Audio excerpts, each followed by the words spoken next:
I'm Olivia and this is Ritual Kitchen, where I like to try out different recipes, ferment and pickle things, and then I like to link it with something completely different in the realms of spirituality or astrology or tarot or just symbolism, and just kind of look for connections between these different realms.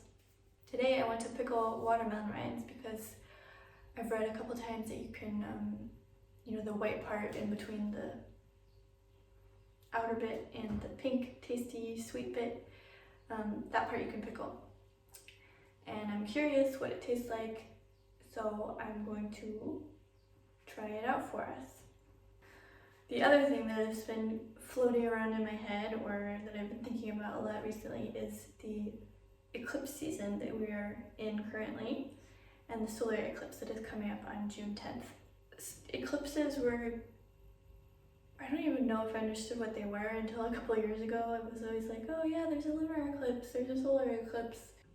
Yeah, so we're in an eclipse season, and I didn't know what eclipses really had to do with me or with us as people, besides it being kind of an interesting astrological phenomenon. But the deeper that I go into the realms of astrology and the more that I'm seeing those connections between the planets and the suns and the moons and how they relate to us and the times that we have come into our bodies, the more questions I have and the more questions I want to answer. A solar eclipse is when the moon passes in between the earth and the sun. And so for us looking at the sun from our vantage point on earth, it looks to us as if the moon were blocking part of the sun. So just to show it in a different way, let's imagine watermelon is the sun, habanero pepper is the moon, and the lime is planet Earth. Moon partially blocks the sun from hitting Earth. This, of course, is not to scale. I'm sure you realize that. And so even though the moon passes between the Earth and the sun every month, we don't always see it because of the tilt or just the geometry of where the planets are. So this depends on the tilt of the moon's orbit around the Earth. For most new moons, the Earth passes too far north or south of the moon for us to be able to see it. So astrologically speaking, what is interesting about lunar and solar eclipses is that they are often read in sets or like in eclipse cycles. So at the moment we have a Gemini Sagittarius eclipse cycle, which started in 2021 in May and is going to continue until January 2022. So during this time, these eclipses keep on happening in these signs. So we had a Sagittarius lunar eclipse, now we're going to have a Gemini solar eclipse, and then these will happen again in the winter time. And so these sets are sometimes interpreted together because they kind of denote like a theme that is then in your life, particularly during this eclipse cycle, and then that kind of carries on in that fashion until the next Gemini Sagittarius eclipse cycle in like 9 years. And why Gemini and Sagittarius? It's because these are the two planets that are across each other in the zodiac chart. And so even though there's a new moon every month where the sun passes between the sun and the earth, eclipses just have a particularly strong energy. They enhance the themes of that new moon just in a stronger way than a normal new moon. That's why astrologers like to take a closer look at these dates. Lunar eclipses are usually a culmination or an ending of more like emotional themes in our lives, or like a moment where we recognize how our feelings stand on a matter.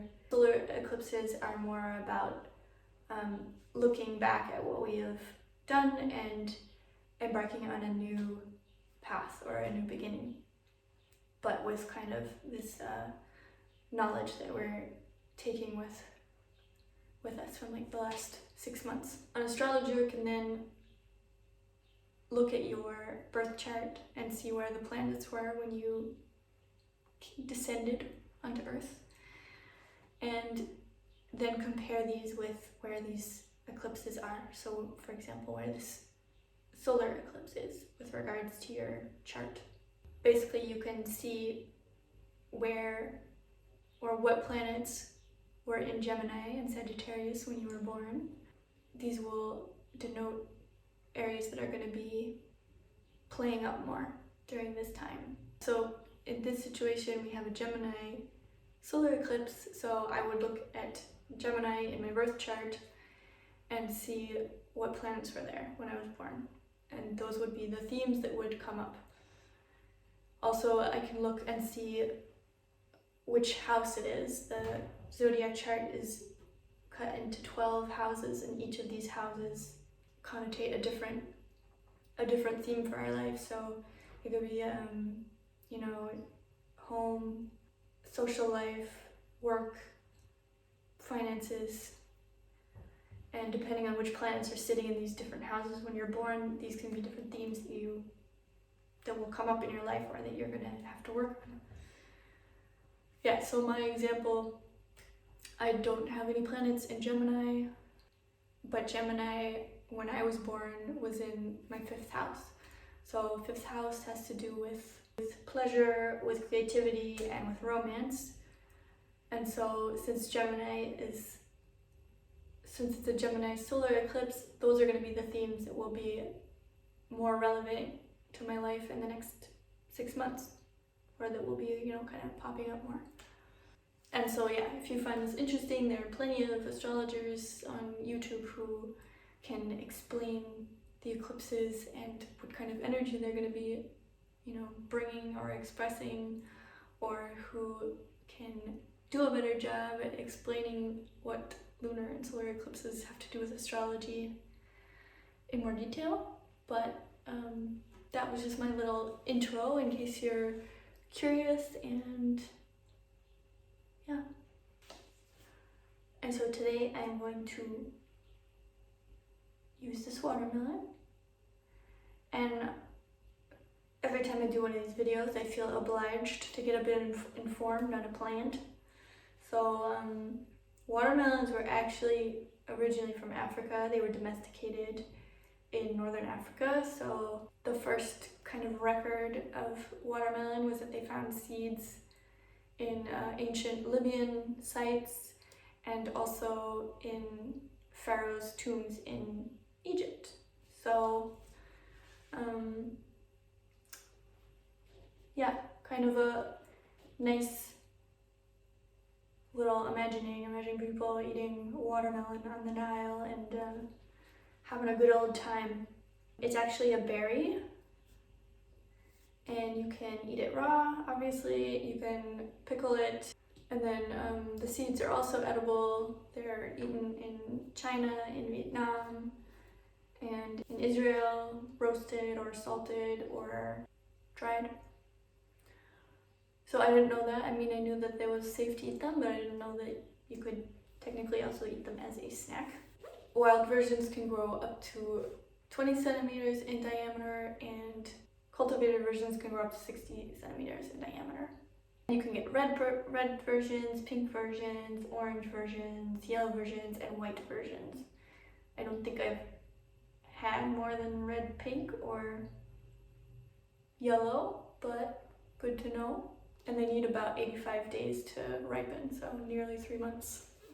And so for this, I'm gonna do another like slightly Mexican flavor inspired pickle. So I'm gonna be adding, and it's gonna be savory. So I'm gonna add some red onion, cinnamon, some lime zest, and a habanero chili.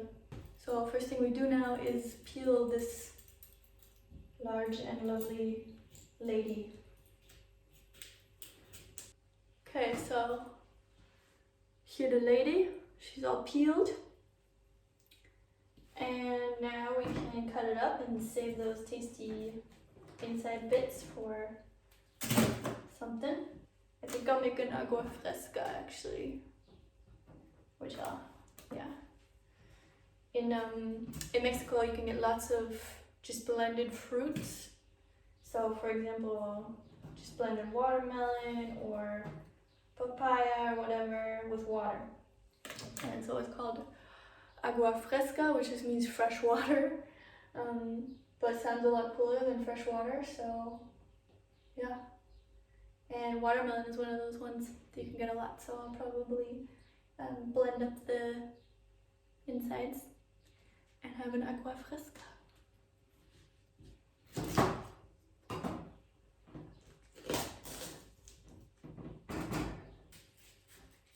Okay, so I've got the rind all peeled.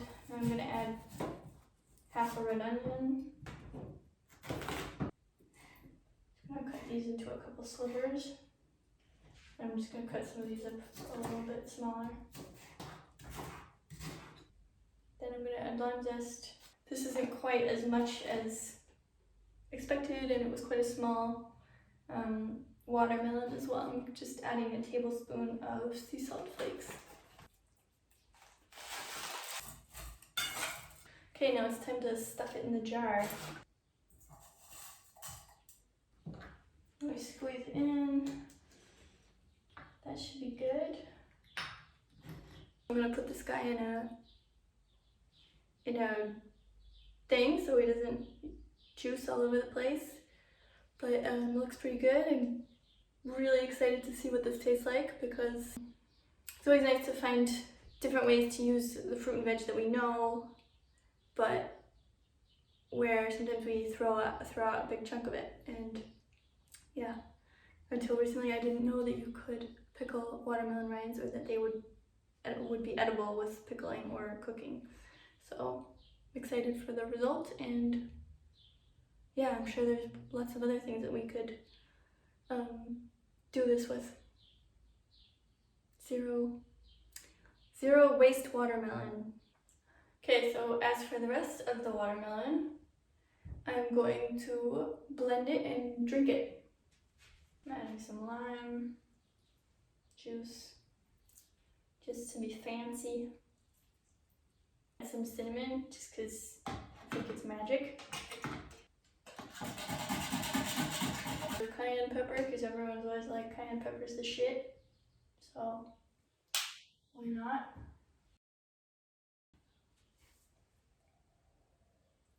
I'm just gonna add like the tiniest bit of salt too. So tasty, especially with the lime and the cinnamon. It's just like, just summer and Mexico in your mouth. It's really good. Do it. Yeah, if you enjoyed this, enjoyed learning about the solar eclipse, enjoyed learning about watermelons, enjoyed watching me demonstrate how to pickle watermelon and how to make an agua fresca, then please like and subscribe, leave a comment. Yeah, interaction with these videos helps it grow and motivates me to do more. And this is part 1 of Watermelon World. I could imagine doing a second video where there's another kind of pickling watermelon where you boil the rinds and you add sugar, and then you can kind of do a sweet version. So I may do a part 2 about watermelons, and depending on how my savory pickle goes, I will do a little update video about how it is progressing, and then hopefully get this all uploaded and ready to view.